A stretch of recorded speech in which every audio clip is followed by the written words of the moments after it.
अस्सलामुअलैकुम। मेरा नाम मोहम्मद मज़हर आज़म है और मैं डाउ मेडिकल कॉलेज में सेकेंड ईयर एमबीबीएस का स्टूडेंट हूँ। और आज हम जो टॉपिक स्टार्ट करेंगे दैट इज़ ब्लड वेसल्स। हम ब्लड वेसल्स के डिफरेंट टाइप्स को पढ़ेंगे। अच्छा, होता क्या है, आपका जो हार्ट होता है, अगर मैं रफली कहूँ कि हार्ट एक स्क्वायर शेप्ड है और मैं वहाँ से कहूँ कि जो हार्ट जो होता है आपके यहाँ से ब्लड जब आपकी लेफ़्ट वेंट्रिकल कॉन्ट्रैक्ट करती है ना, तो लेफ़्ट वेंट्रिकल के कॉन्ट्रैक्ट करने की वजह से आपका ब्लड जाता है आयोटा में। ठीक है, कौन सा आयोटा में? सिस्टमिक आयोटा में। सिस्टमिक आयोटा से ब्लड चला जाता है, आपकी आर्टरीज़ निकल रही होती हैं, डिफरेंट बॉडी पार्ट्स में जाती हैं, तो सिस्टमिक आयोटा से ब्लड चला जाता है आपकी आर्टरीज़ में। फिर आर्टरीज़ जो होती हैं वो फर्दर डिवाइड करती हैं और आर्टरी से ब्लड चला जाता है आर्टीरियोल्स में। आप ये देखो, समझो कि आपका जो फॉर एग्जांपल ये बहुत बड़ा आयोटा है, फॉर एग्जांपल आयोटा से ब्लड जाएगा मेरा, बल्कि यहाँ पर कोई एक आयोटा है, इस आयोटा से मेरा ब्लड जाएगा आर्टरी के अंदर, ये आर्टरी है। आर्टरी के बाद मेरा ब्लड जाता है इस आर्टीरियोल के अंदर। किसके अंदर? आर्टीरियोल के अंदर। और आर्टीरियोल के बाद मेरा ब्लड जाता है कैपिलरीज़ के अंदर। कैपिलरी से फिर जो ब्लड निकलता है वो जाता है वेन्यूल में। वेन्यूल से मेरा ब्लड जाता है वेन में, और वेन के बाद जाता है ये बड़ी वेन्यूल से ये बड़ी वेन में जाता है, और वेन से मेरे ब्लड जाता है superior and inferior vena cava में, और सुपीरियर और इन्फीरियर वेना कैवा से ब्लड चला जाता है राइट एट्रियम में, और राइट एट्रियम से राइट वेंट्रिकल में। ये सारा डीऑक्सीजनेटेड ब्लड है। जो यहाँ पर देखो हुआ क्या है, चलो इसको हम बाद में डिस्कस करेंगे जब मैं इसको अभी एक्सप्लेन करूँगा। तो फिर right ventricle, right atrium, right ventricle, फिर इसके बाद जाएगा वो पल्मोनरी आर्टरी में। पल्मोनरी आर्टरी जो है वो डीऑक्सीजनेटेड ब्लड लेके जाएगी लंग्स में ताकि उसकी ऑक्सीजनेशन कराए। सिर्फ एक आर्टरी ऐसी है आपकी बॉडी में जो डीऑक्सीजनेटेड ब्लड लेके जाती है, दैट इज़ पल्मोनरी आर्टरी, ताकि लंग में उसकी ऑक्सीजनेशन कराए। सेम इसी तरह सारी वेन्स जो है ना वो सारी वेन्स डीऑक्सीजनेटेड ब्लड लेके आती हैं हार्ट के पास, सिवाय एक वेन के जो है पल्मोनरी वेन, जो कि ऑक्सीजनेटेड ब्लड लेके आते हैं। हम उसको आगे वाले सर्किट में डिस्कस करेंगे, ठीक है। ये इस तरह है कि आयोटा आर्टरीज में डिवाइड होता है, आर्टरीज से आर्टीरियोल, और वहाँ से कैपिलरीज का ब्लड वेन्यूल में जाता है, वेन्यूल से वेन में जाता है, वेन से वेना कैवा में, और फिर आपके हार्ट में आ जाता है, ठीक है। अब हम यहाँ पर डिस्कस करते हैं कि आर्टरी के दरमियान, वेन के दरमियान डिफरेंस क्या होता है और होता क्या है। ये पूरी आपके सामने एक आर्टरी मौजूद है कि ये वेन मौजूद है। मैं इसी डायग्राम पर डिस्कस करूँगा सब कुछ। देखो, जो आपकी आर्टरी के अंदर ना 3 लेयर्स होती हैं। जो आर्टरी की वॉल होती है उसके अंदर 3 लेयर्स होती हैं, वेन की जो वॉल होती है उसके अंदर भी 3 लेयर होती हैं, ठीक है भाई। जो सबसे बाहर वाली लेयर होती है, आप उसको ट्यूनिका एक्सटर्ना कहते हो, दोनों के अंदर होती है। ट्यूनिका एक्सटर्ना इसके अंदर भी है, इसके अंदर भी है। जो सबसे बाहर वाली लेयर है उसको ट्यूनिका एक्सटर्ना कहते हो, जिसके अंदर कोलेजन फाइबर्स होते हैं। ये दोनों की बात सेम है कि ट्यूनिका एक्सटर्ना दोनों की सेम है, दोनों के अंदर कोलेजन फाइबर्स होते हैं ट्यूनिका एक्सटर्ना में। और ट्यूनिका एक्सटर्ना आउटर लेयर है आपकी ब्लड वेसल्स की, आर्टरी की भी और वेन की भी। और कैपिलरी की बात करूँ तो कैपिलरी के अंदर ट्यूनिका एक्सटर्ना नहीं होती, तो इसके अंदर जो ट्यूनिका एक्सटर्ना है वो नहीं होती, ठीक है। कैपिलरीज क्या होती हैं इसको भी हम डिस्कस करेंगे। तो ट्यूनिका एक्सटर्ना आर्टरी उसके अंदर है, वेन के अंदर, और इसके अंदर क्या पाया जाता है? कोलेजन फाइबर्स पाए जाते हैं, ठीक है, यानी कि फाइबर्स हैं इसके अंदर, और ये टाइट होती है, बहुत ज़्यादा टफ होती है। उसके बाद आती है जो बीच वाली लेयर होती है, उसको ट्यूनिका मीडिया कहते हो। ट्यूनिका मीडिया के अंदर स्मूथ मसल्स होती हैं, इलास्टिक फाइबर्स होते हैं, और इलास्टिक की मेम्ब्रेन भी हो सकती है।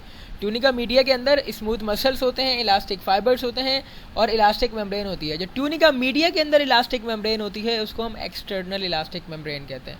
ट्यूनिका मीडिया के अंदर जो मेम्ब्रेन होती है उसको एक्सटर्नल इलास्टिक मेम्ब्रेन कहते हैं। देखो, ये ट्यूनिका एक्सटर्ना है। ट्यूनिका एक्सटर्ना के बाद हम जाएंगे आपकी ट्यूनिका मीडिया की तरफ। तो ट्यूनिका मीडिया है ना मेरी ये वाली, इसके अंदर ये जो लेयर है ये मसल्स की लेयर है, ठीक है, ये मसल्स की लेयर है, और यहाँ पर वेन में भी मसल की लेयर ये रही। तो स्मूथ मसल की लेयर ट्यूनिका मीडिया जो है वो इसमें भी है, इसमें भी है, इसमें भी स्मूथ मसल है, इसमें भी स्मूथ मसल है। फ़र्क क्या है? देखो, इसके स्मूथ मसल ज़्यादा मोटे हैं, यानी कि ज़्यादा लेयर्स होती हैं स्मूथ मसल्स की, और वेन के अंदर स्मूथ मसल्स की लेयर कम होती है। इलास्टिक फाइबर्स की बात करते हैं। इलास्टिक फाइबर जो होते हैं इसमें भी होते हैं, इसमें भी होते हैं, लेकिन ट्यूनिका मीडिया में इलास्टिक फाइबर्स ज़्यादा होते हैं। तो इलास्टिक फाइबर इसमें ज़्यादा होते हैं, इलास्टिक फाइबर इसमें कम होते हैं। स्मूथ मसल इसमें ज़्यादा होती हैं, स्मूथ मसल वेन में कम होती हैं।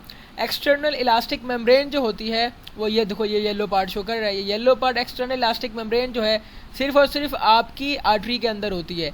तो एक्सटर्नल इलास्टिक मेम्ब्रेन सिर्फ आर्टरी के अंदर होती है। जो भी एक्स्ट्रा मेम्ब्रेन होगी ना, एक्सटर्नल इलास्टिक मेम्ब्रेन, वो सिर्फ आर्टरी के अंदर होती है, वेन के अंदर नहीं होती।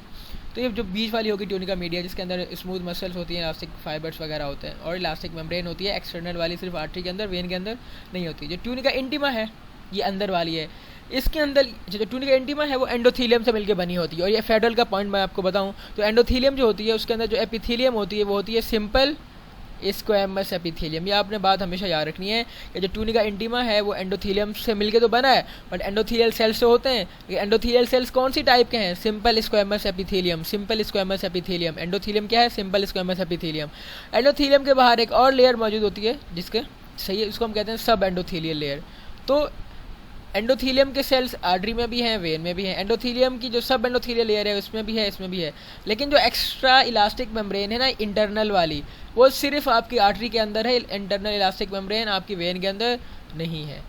और जो ठीक है, तो 3 वॉल्स जो थी आर्टरी वेन में थी। और ल्यूमेन की बात करें, जो उसका ल्यूमेन होता है यानी अंदर रास्ता जो होता है, वो आपकी आर्टरी का रास्ता पतला होता है, नैरो होता है as compare to vein. Vein का जो होता है वो वाइड होता है। ऐसा क्यों है? बिकॉज जो मसल की लेयर है इसकी मोटी है, तो मसल जब ज़्यादा मोटी होंगी तो ऑब्वियस सी बात है उसका बीच वाला एरिया कम होगा।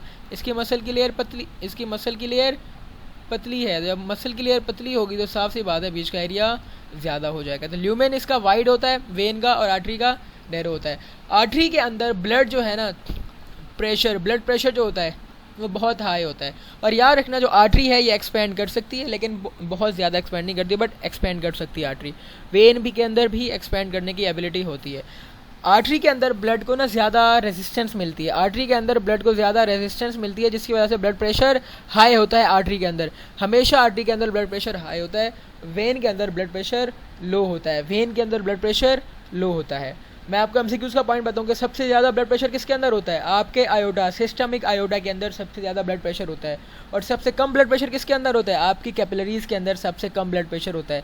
आप बोलोगे कि यार चलो ठीक है, आयोडा के अंदर प्रेशर ज़्यादा है, ये कैपिलरीज तो बहुत छोटी हैं। अब खुद बताओ, तुमने पानी को गुजारना है पतली चीज़ से और एक मोटी चीज़ से, तो पानी कहाँ से प्रेशर में गुजरेगा? यानी कि यहाँ पर उसको प्रेशर का मतलब होता है कि उसको कहाँ पर ज़्यादा रुकावट पैदा करने का सामना करना पड़ेगा, जिसकी वजह से उसका जो ब्लड है वो वॉल से टकराएगा। जब भी ब्लड जो होता है ना वॉल से टकराता है ना, तो एक हाइड्रोस्टैटिक प्रेशर की बनता है। जब ब्लड आपकी वॉल से टकराता है हाइड्रोस्टैटिक प्रेशर बनता है, जिसको आप ब्लड प्रेशर कहते हो। तो what is blood pressure? Blood pressure is actually a hydrostatic pressure of the blood which is exerted on walls of the vessels. Walls of the vessels पे जो ब्लड प्रेशर लगता है, जो हाइड्रोस्टैटिक प्रेशर लगता है, उसको ब्लड प्रेशर कहते हो। कैपिलरीज के अंदर ब्लड प्रेशर सबसे कम होता है, हालांकि सबसे इनका ल्यूमेन जो है सबसे नैरो होता है। ऐसा क्यों होता है? यार देखो, जो ब्लड प्रेशर होता है ना वो सिर्फ इसके ल्यूमेन पर डिपेंड नहीं करता, वो इस पर भी डिपेंड करता है कि इतनी जो आर्टरीज हैं वो कितनी हैं और जो कैपिलरीज हैं कितनी है। जो कैपिलरीज का ल्यूमेन तो पतला होता है, लेकिन जो टोटल सरफेस एरिया होता है ना, टोटल सरफेस एरिया की बात करते हैं ब्लड प्रेशर की वजह से, जो टोटल एरिया होता है वो कैपिलरीज का ज़्यादा होता है। बिकॉज एक जगह पर बहुत ज़्यादा कैपिलरीज मौजूद होती हैं, इस तरह कैपिलरीज मौजूद होती हैं, और वहाँ से एक ही आर्टीरियोल आ रहा होता है। और